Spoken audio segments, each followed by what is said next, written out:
Welcome to Exposing Fallacies, the show where fallacies get exposed. Episode 1, Strawman and Nirvana. The great offender and W will expose these fallacies. Yellow Tonio is an outside. Hello, I'm W, and he's the great offender.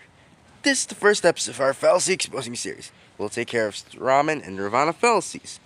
1. Strawman fallacy. Let's start with the Strawman fallacy. The Strawman fallacy misrepresents an argument, then counters a misrepresentation as if it was the argument. Religion needs to stir off politics, so you want unethical people in charge? This not only suggests that Mouth suggests banning religious individuals, which is infeasible and also not what he said, but the lack of religion will lead to unethical people in charge. Infeasible, not practically possible. That fallacy will be covered in a later episode.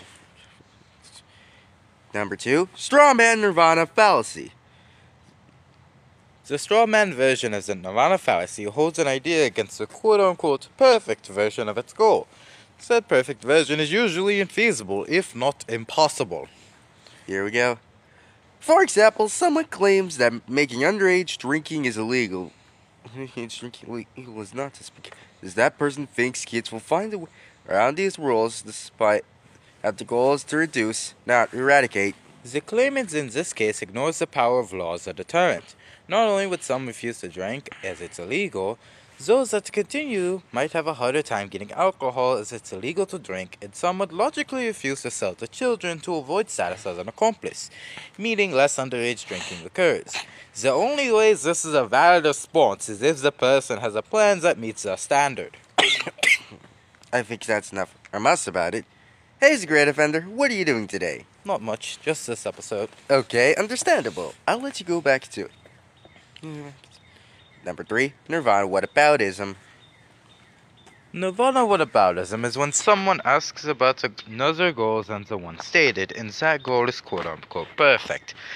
Like in TDLB S2E20, Blueberry's standard of safety was proven impossible when even she took damage.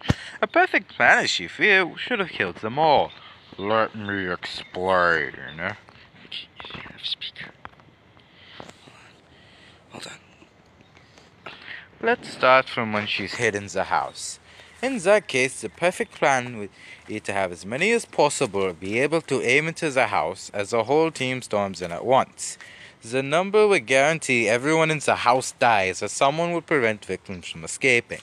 If we go to the start, the perfect plan would be to grab a weapon as fast as possible as the perfect standard would run.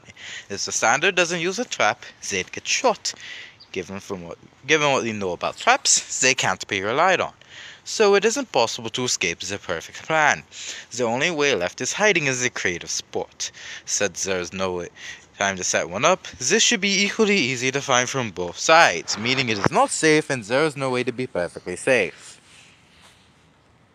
Basically, if Team Anti cheats out their perfect plan, Team Cheats will be almost guaranteed dead. I guess that's it. See you next time.